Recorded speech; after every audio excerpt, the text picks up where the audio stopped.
Hello and welcome, Natural Rhythms community. I am Dion, the Tea Priestess, Ruff Sloan, and I am here for another 21st Century Priestess interview, in which I interview people about their spiritual journeys and how they got to where they are today.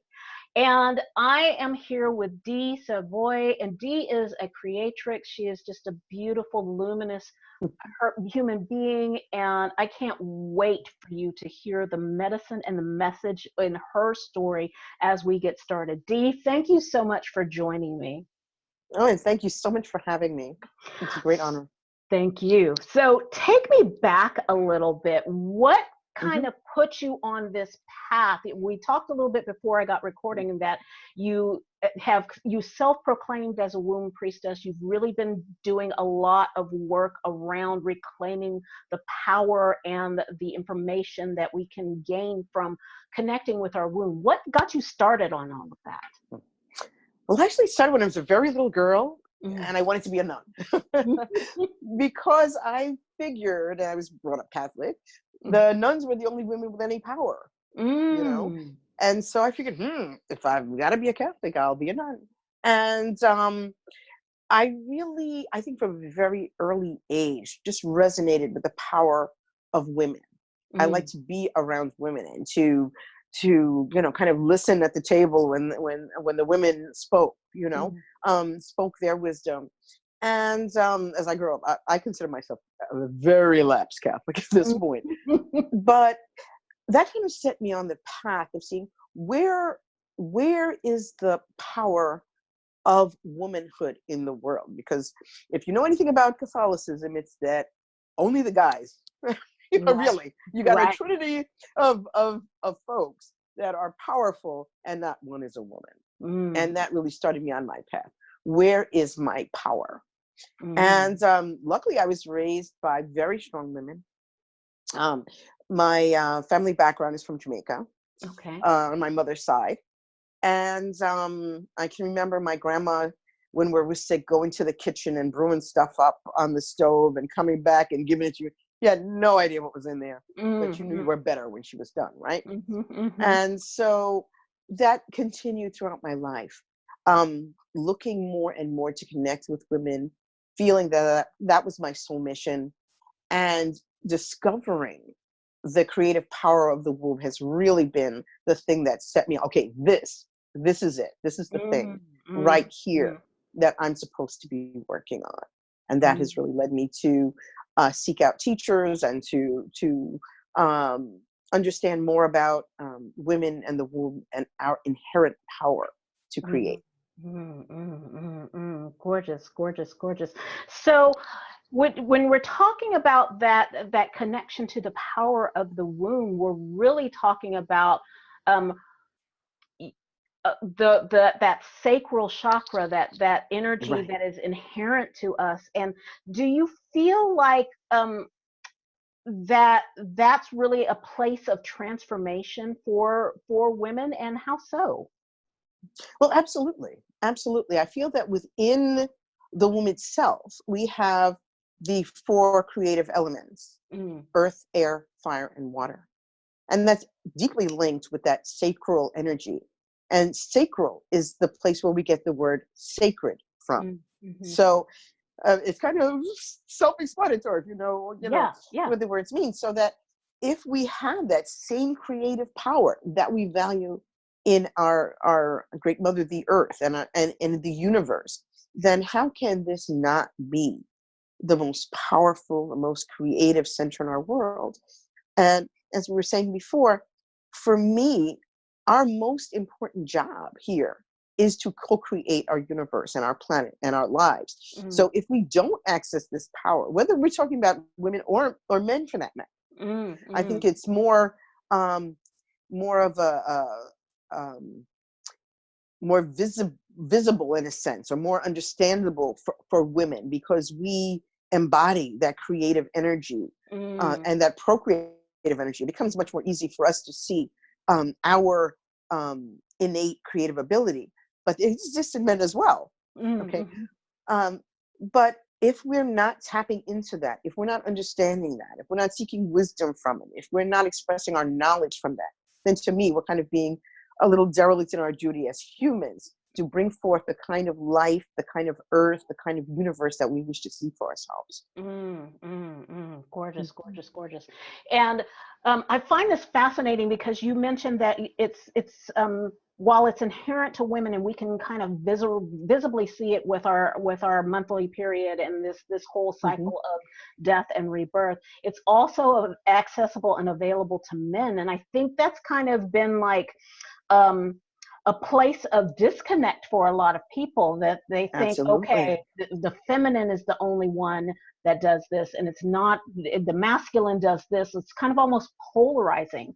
Do you find that in your work, when women and men access this particular pace, what has been the most significant experience that they've had by learning to access this power?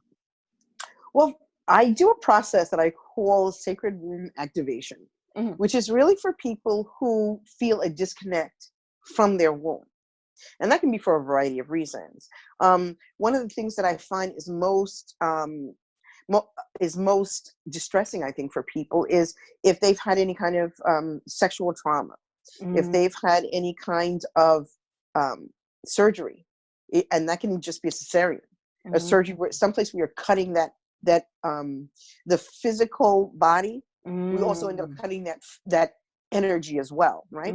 If we've had, say, an abortion that we are not at peace about, this can also work to disconnect us from this energy. And so when we reconnect with that energy, it is profoundly changing. And one of the most impactful results of this has been, I think I have about, for people who have wanted to get pregnant, I think I have about a 75% success rate of people actually becoming pregnant who thought they couldn't, who had issues where sometimes they couldn't even be touched in certain ways, now being able to see greater pleasure with their lover, be that same sex or opposite sex, and also being able to then support a child. So if we don't reconnect ourselves, if we feel disconnected, then all of the functions that area is supposed to or kind of governs, right, or is supposed to bring us greater energy toward, suffer. And I find that in men as well. I see men who I do the same. I don't tell anybody. I do the same process for men and women, in that I try to reconnect that sacral energy, because we all have that sacral energy, regardless of whether we, what organs we have, to reconnect that sacral energy that they too often find themselves disconnected from. And this is where a lot of times you find this toxic masculinity, where people are overly aggressive, or they're angry, or they're not understanding it's okay to be a softer, gentler, kinder kind of man, and they feel pressured to be something different. And when they are reconnected with their sacral energy, they find much more peace, contentment, find a different kind of lover attracted to them, and or find much more contentment with the one they have, because they are now operating from this place of being able to create and being able to bring forth what they desire. Gorgeous, gorgeous. And I want to point out, circle back around to two things that I found interesting in what you just said. Okay. One, you talked about while they were able to create physical babies, they were also able to support that. And so that to me says that creation is not, this creation energy is not just about creating a new human being on the planet. Right. It's also about creating in your life, creating books or the finances, or wherever you want to put that creative energy toward. Right. Because let's face it, the same energy that we generate in our bodies, let's say sexual energy, can also go toward other creative endeavors, such as writing a book, creating a company, finding a vision, whatever it is that you wish to create. So it's not just for procreation, but for being kind of pregnant with whatever it is that you desire to bring forth, whatever you wish to, and I like to call it manifest, because I find it, because how do you bring about what you want in the world? You kind of bring it down from the ethereal realms into a more concrete place in your body. That has to be in your body to be real, right? Right. So right. how do we manifest except to bring that, to bring the idea, the concept, or whatever into and into our body and ground it in the earth?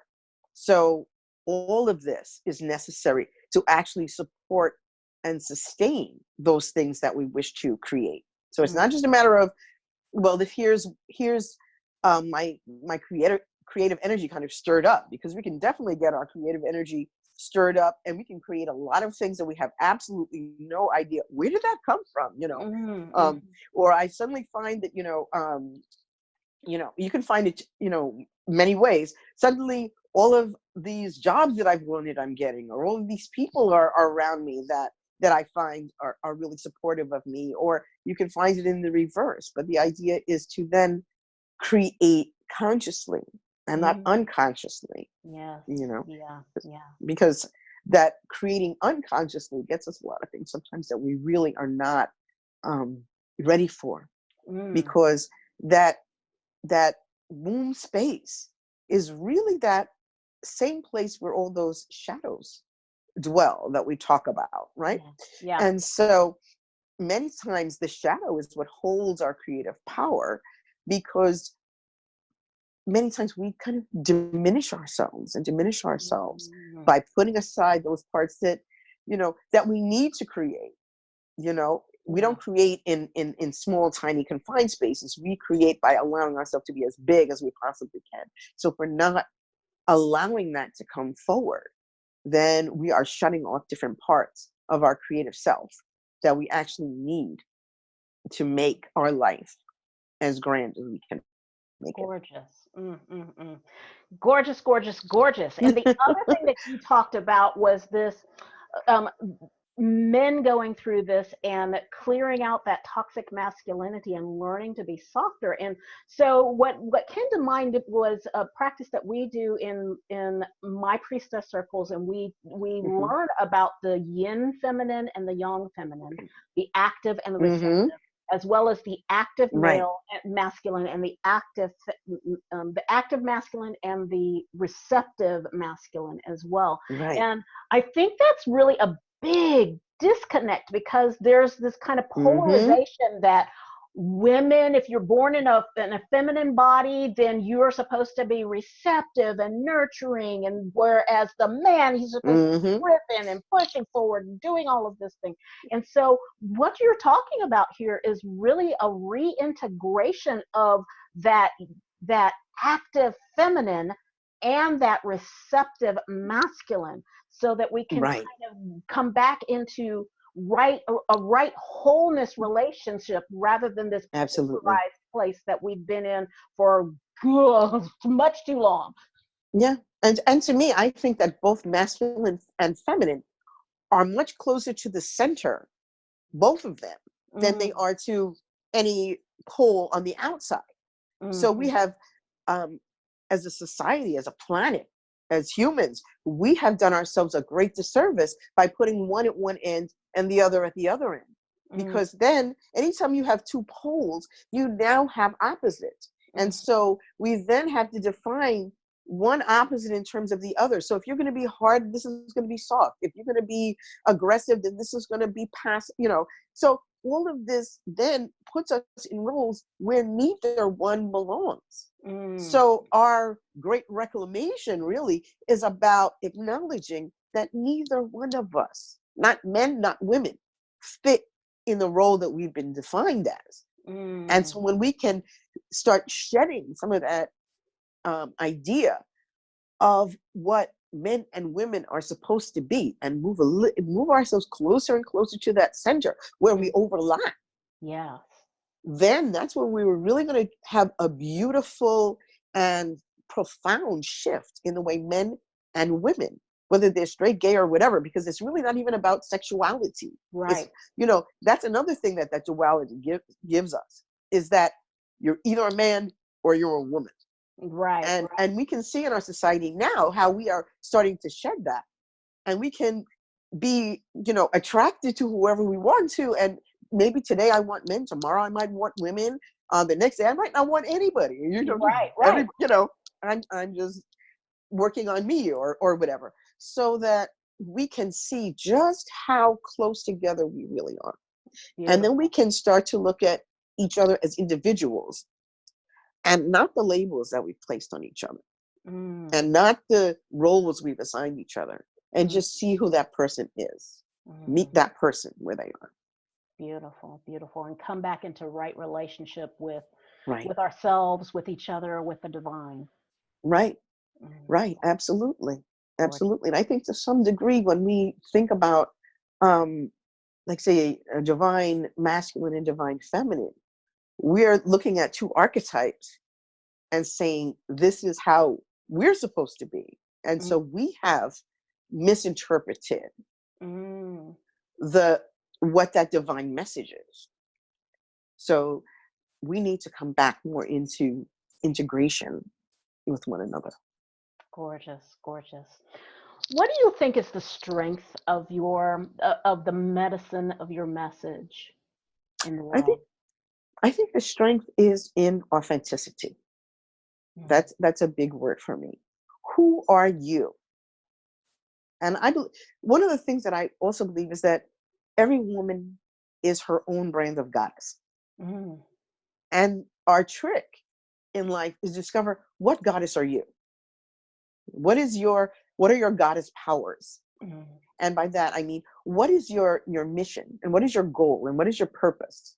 We get a lot into what's your superpower these days, but we each do have one or more. And the joy in life, I think, is in that discovery. And it's not always pretty. It's not always neat.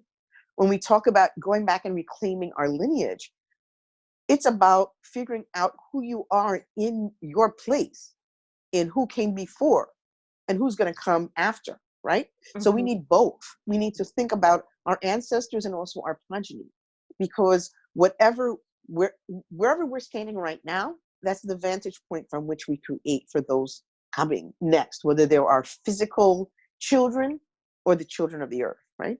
So if we're to move forward, then we have to clear what happened up in the past, because we know we inherit not just genetic materials, but epigenetic materials, which means the emotions, which means all of this information that we gather throughout our life. We say that whatever happens to us is stored in our cells somewhere. So that means we're then capable of passing on not only chromosomal materials, but also trauma, joy,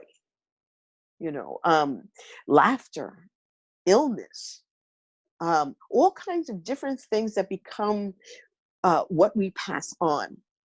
And so sometimes we have to make the decision that whatever trauma, whatever hurt our lineage in the past, and assigning no blame whatsoever, it stops with me.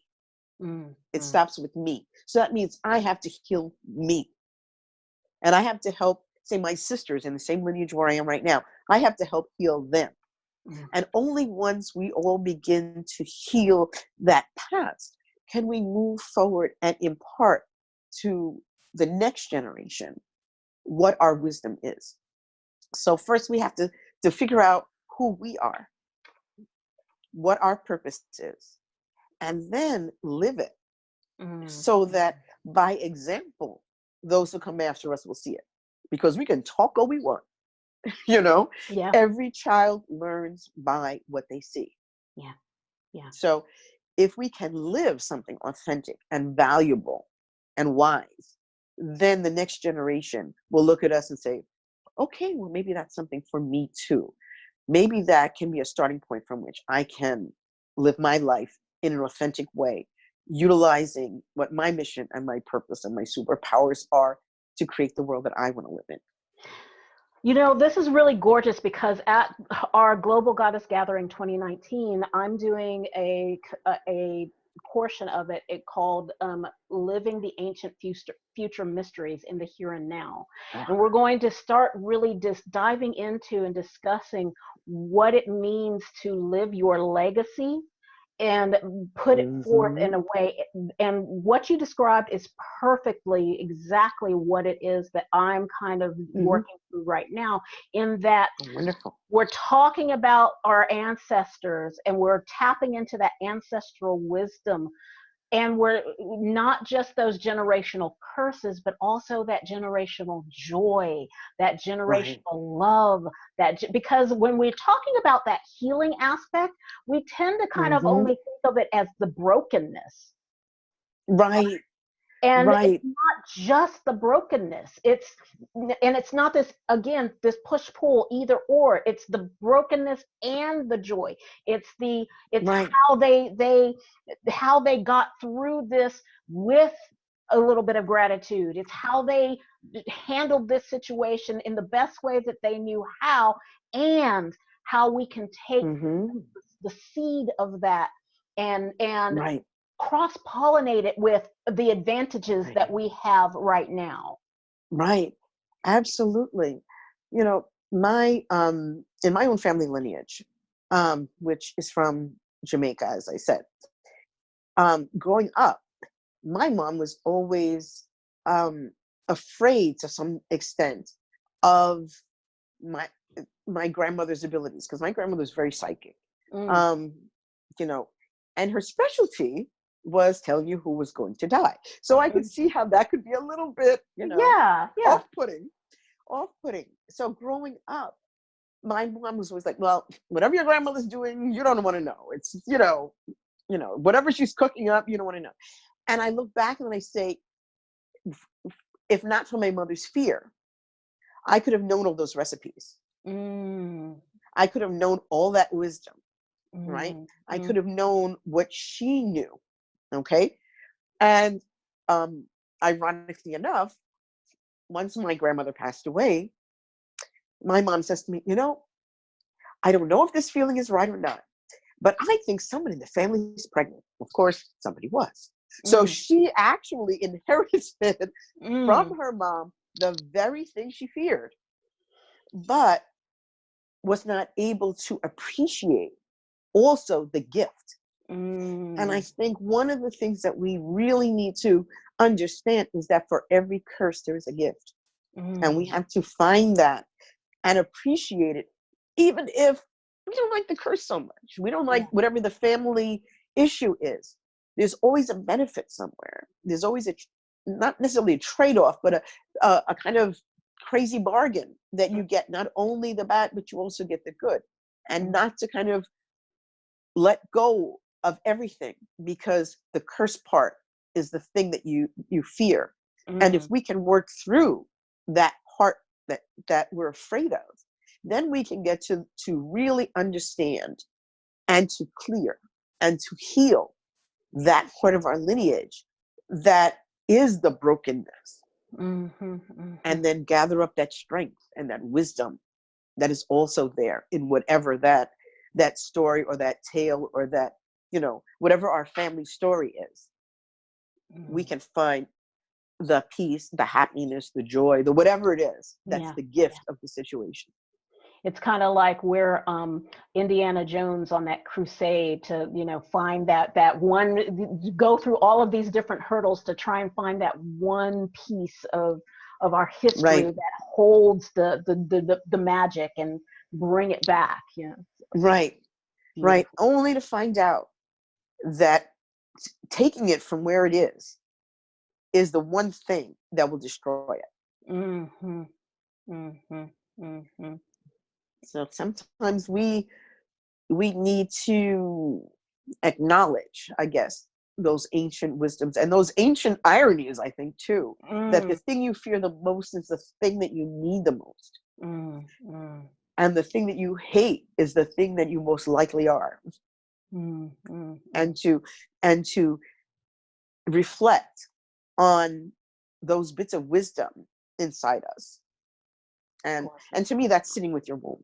That's how I view it, is being able to sit with your womb to talk with her, to get wisdom from her, to understand her, because this is, as you said, this is our place of creation. This is our place of power. So in order to utilize that, we really need to be able to feel comfortable there. And that's what has really led me to the work that I'm doing now, is to help people be comfortable in accessing this information, because it can be scary. Yeah. It can be very scary to delve into that place of darkness. Mm. And the idea isn't, many times you hear, well, you just need to shine a light on it. And my answer is no. You need to learn to see in the dark. You need to learn to delve into it without fear, and know that you can navigate and that you can process whatever's there without worrying about dragging it up from where it is. Leave it where it is and acknowledge it and understand it. Gorgeous. Mhm. Gorgeous. Woo! So I have one more question for you. Mhm. What would you say is, let me see how I want to phrase this. I'll just go Mhm. back to the way I've always phrased it. Mhm. What does it mean to you to be a priestess, a creatrix in this 21st century? I feel like it's to be the most needed person on the planet, Mm. because what does the priestess do but guide others toward knowledge? That's, Mm. to me, that's what priestessing is to guide others toward knowledge. And so that means to be clear yourself. You can't guide someone to knowledge you don't have. Mm. So that means to constantly be in a state where you are working on yourself, your own self-knowledge, your own self-understanding, and your own authenticity, and understand where you're standing, right? That's Mhm. the first thing. And then you can lead others to their understanding, not your understanding, Mhm. but to their understanding, to their wisdom, to their purpose, and their sense of purpose, and their sense of having a mission Mm. that they can lead for their own life. So it's not about you, it's about them. And I feel like it's like being in the tarot, the hermit, except the hermit was never a man. So please help me. The hermit is that old woman on the hill Mm. that says, Mm. here's my lamp. Here's my lamp. Let's look at it. Let me lead you where it is you're supposed to go, so that you can look, maybe not with my lamp, but with your eyes, Mm. and see what you need to see, and see where you need to go, and see what your ideals are, and see what your goddess self is, and live it, Mm. and Mm. live it. Beautiful, beautiful, beautiful. Dee, thank you so much for taking this time being with Oh, me. thank you. Thank You're you. just an absolute delight, and I am just grateful that way led on to way, and we've discovered each other, and I've been able to Absolutely. have this time with you. It's just been really, really, really juicy and rich. I just deeply appreciate you. And thank you. Thank you so much for including me in this important work of understanding and delving deeper into priestessing whatever it is our planet has for us, whatever the universe has in store for us. Thank you. And Natural Rhythms community, if you enjoyed Dee's message, if there was something more that you would like to discover with her, I've got all of her contact information in the description box down below. So Yay! do make sure that you connect with her. And if you enjoyed this kind of content, if you enjoyed learning from all of the different priestesses within the Nicole Christine lineage and the other lineages across the planet, I'm loving that priestessing is coming forth on the planet, and we are a part of this divine feminine rising. So if you Right. enjoyed this content, please make sure that you give us a thumbs up, and don't forget to subscribe so that you can be aware of the next time we have a video. Dee, again, thank you so much. Thank you. And Thank Natural you. Rhythm community, do take good care of yourselves. Until next time.